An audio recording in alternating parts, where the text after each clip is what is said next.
En capítulos anteriores vimos el concepto de función, su expresión analítica, vimos una imagen de que una función podría ser como una máquina a la que tú le das un número, esa máquina opera con ese número y te devuelve otro, ¿no? En este caso, pues a cada número que tú le des, a cada x que tú le des, lo que va a hacer es restarle 2 y eso es lo que te devuelve. Eso se llamaba la imagen. Entonces, eso nos permitía construir nuestra tabla de valores. Yo le podía dar los números que yo quisiera en la X. Por ejemplo, si le doy el 3, pues como esta máquina lo que hace es quitarle 2, pues me devuelve el 1. Si yo le doy el 5, me devuelve el 3. Que yo le di el 2, me devuelve el 0. Y estos pares de puntos son los que representábamos en nuestro sistema de ejes cartesianos. Así que, por ejemplo, si tenemos que representar el punto 3, 1, la X vale 3, la Y vale 1, pues entonces esto estaría en, si aquí está el 3 y el 1, el punto estaría ahí. Ahora vamos a representar el 5, 3, por tanto el x igual a 5 igual a 3, aquí tendríamos el punto, y x igual a 2 igual a 0, estaría aquí, y eso ya conforma nuestra recta. Esa sería la gráfica asociada a esta función. Vimos que las x estaban en este eje horizontal, que se le llamaba el eje de abscisas, y correspondía a esta primera columna, a los valores que yo le doy a la función. Y sin embargo, el y está asociado al eje vertical, se le llama el eje de ordenadas y correspondía a esta segunda columna, es decir, a lo que me devuelve la función.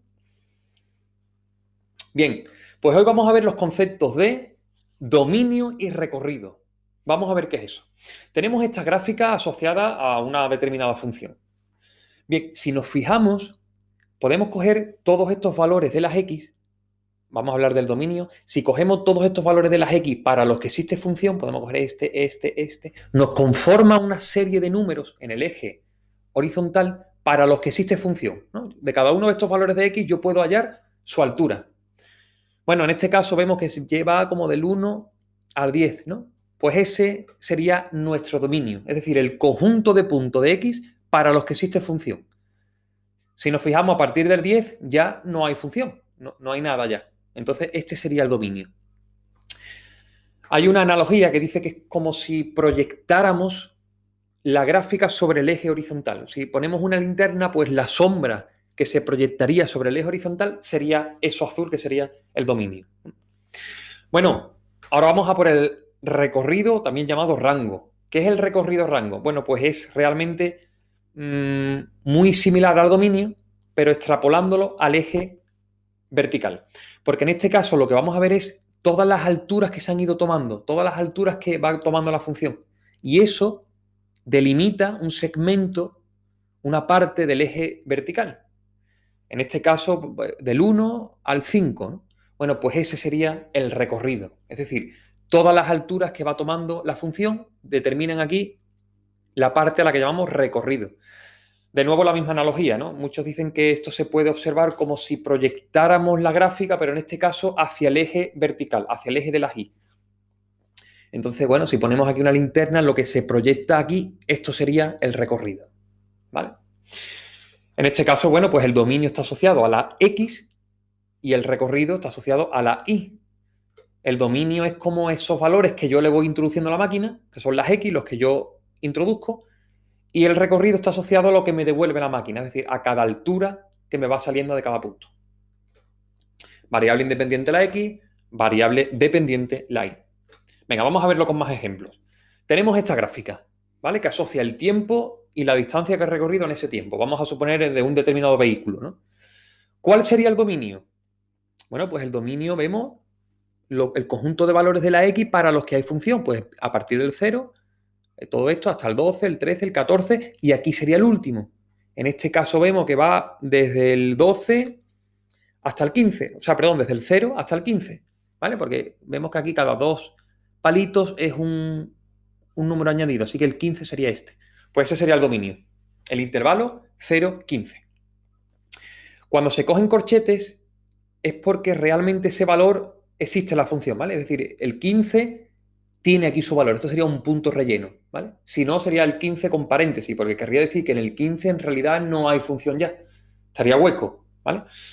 Bueno, en cuanto al recorrido, pues sería ese tramo, ¿no? Es decir, el conjunto de las alturas que se va tomando con la función. En este caso, iría desde ¿dónde? Iría desde 0 hasta 0,13 parece que es eso, ¿no? Pues recorrido sería 0,13. Porque de nuevo aquí cada dos palitos sería un punto más, ¿vale?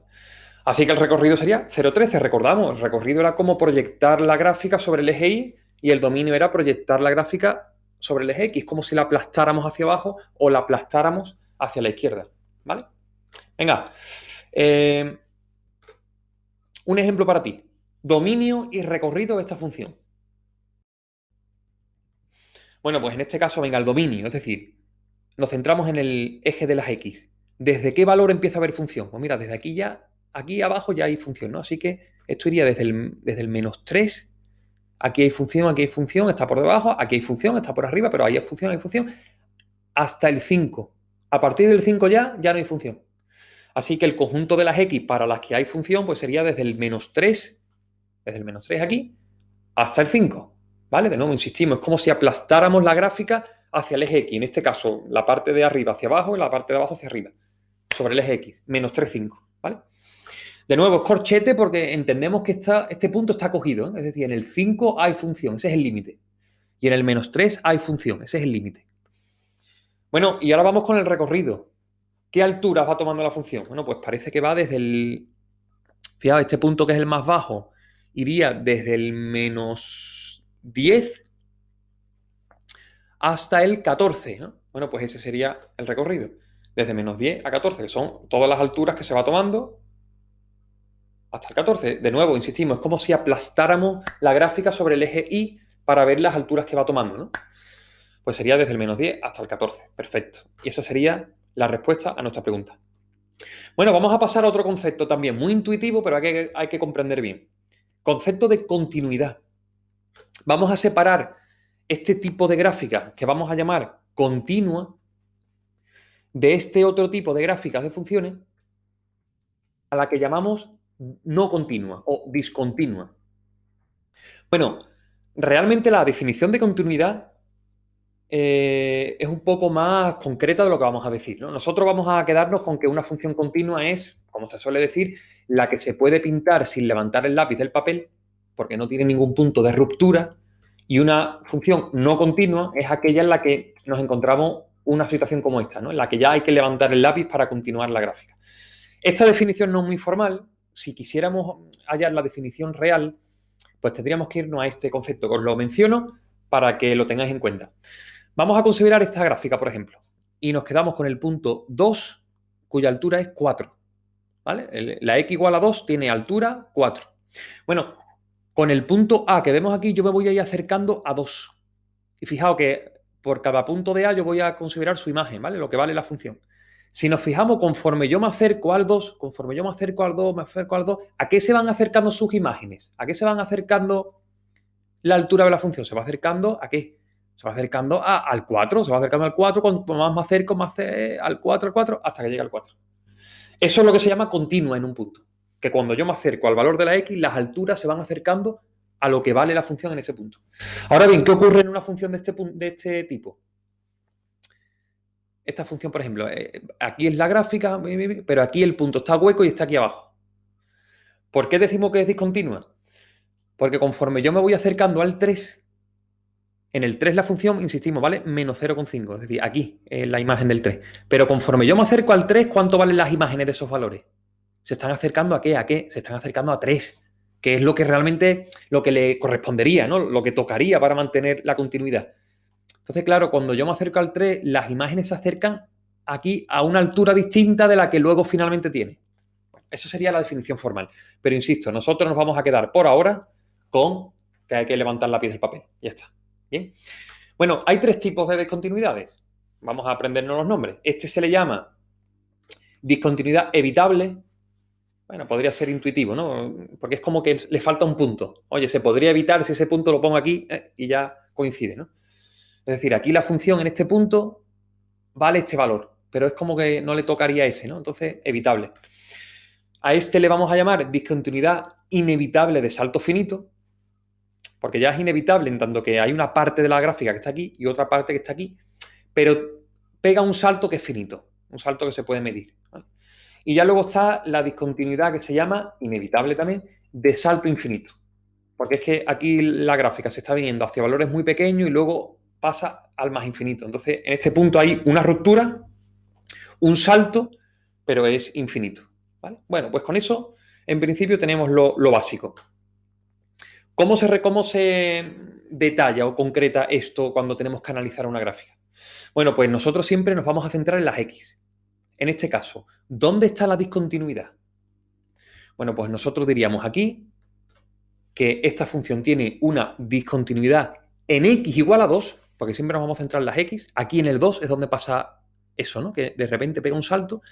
¿Cómo se llamaba este tipo? Esto era discontinuidad de salto finito. ¿Vale? Esta era inevitable, podemos incluir eso, discontinuidad inevitable de salto finito. ¿Vale?